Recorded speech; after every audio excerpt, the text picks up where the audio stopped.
هاي، ازيكم؟ انا رندا. هنعمل مع بعض النهارده فلافل، بس الفلافل هنعملها بحمص وفول. ده انا نقعهم ليهم حوالي 3 ساعات، بس بصراحه نسيت اصور بصوا الفول فول مدشوش، وده حمص حبه عادي اهو، يعني حمص حبه عادي. وكل شويه كده، كل ربع ساعه وكل نص ساعه بغير له الميه، هو بينفش بسرعه. طبعا انا حاطه له ميه سخنه. هصفي دلوقتي منه الميه. طيب هنا زي ما انتم شايفين كده اهو، صفيته من الميه. هقطع بصله كبيره،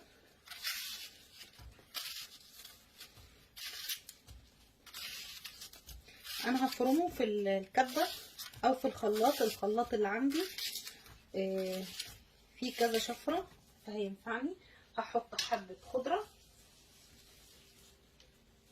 طبعا الخضره قليله كتير، ده بترجع لك انتي لو عايزه لونه غامق او فاتح. في ناس بتحط توم، انا مش هحط توم عشان ما يعملش حرقان ويعمل انتفاخ، كفايه الفول.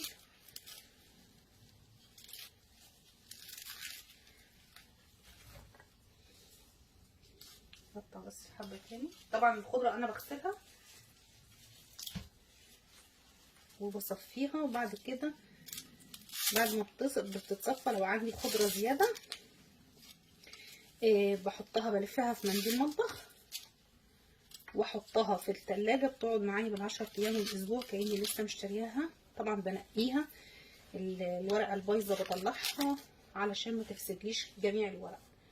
بس كده نجيب هنا ونحط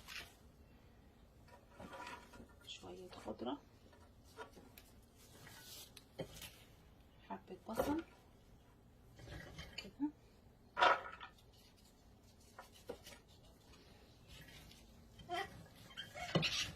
وناخد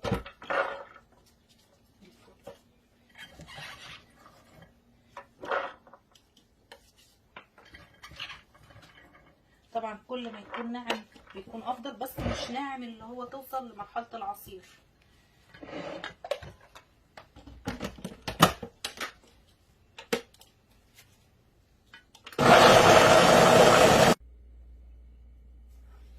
كده خلاص اخر ضربه. انا ضربتهم مرتين، مره نعمتهم شويه وبعد كده بحط شويه شويه انعمهم قوي. هو بصراحه الخلاط ده ممتاز جدا، لانه اصلا بيكسر التلج، فما تخافيش يعني. شويه الحمص دول والفول مش هيجرى له حاجه ان شاء الله. ننزل ده كده. انا ما بحطش لا اي بهارات ولا اي ملح ولا اي حاجه خالص، غير عند القلي تقلي وبعد كده تحطي، غير كده لا.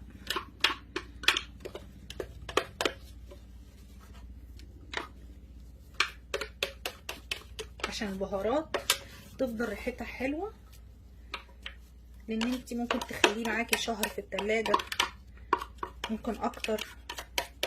انا بعمله صدقوني بيقعد معايا بالثلاث شهور، لان طبعا مش كل يوم هناكل طعميه. البتاعه دي المعلقه دي بتيجي في مع نقلب كده ماشي اهو. ما احطش اي حاجه، لا بهارات ولا اي حاجه.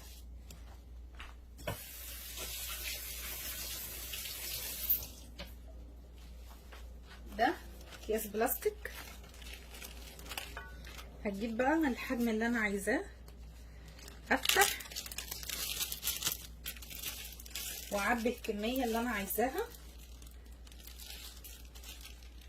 طبعا على قد الوجبه اهو.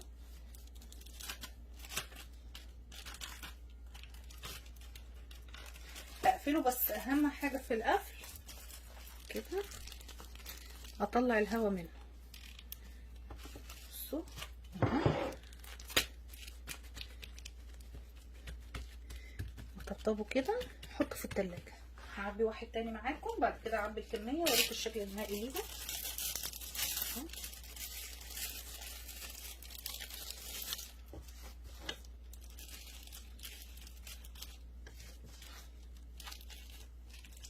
طبعا كتير قليل ده بيرجع لك انتي. اوقات بتبقي انتي اللي نفسك بس تاكلي ومفيش حد في البيت، فبتعملي كمية صغيرة بدل ما تفكيه ويرجع تاني يتجمد. اهو كده عملت كيسين كبار. هعمل بقى ايه،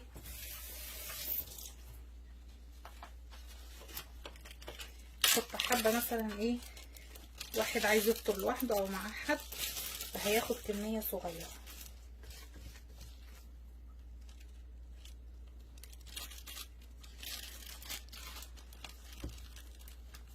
ماشي نفس النظام. طبعا انا مش بعمل كل واحد كده واقفله لوحده، لا انا بعبي وبعد كده بقفلهم، اغسل ايدي وبعد كده اقفله. بصوا ده يعتبر نص كمية ده، هعبيهم واخلصهم كلهم وارجع لكم. وبكده اكون خلاص خلصت. زي ما انتم شايفين هي مش غامقه ولا فاتحه، الخضره بتاعتها ممتازه. اتمنى ان انتم تجربوها ان شاء الله تعجبكم. ما تنسوش تشتركوا في القناه، تفعلوا زر الجرس، لايك وشير وتعليق حلو زيكم، واستنوني في فيديو جديد مع رندا باشا. ده الطبق اللي انا هقلي فيه، هقليهم بس. طبعا هحط خلطه الملح اهي، وطبعا نزلتها كذا مره في القناه، وسنه بيكنج صودا.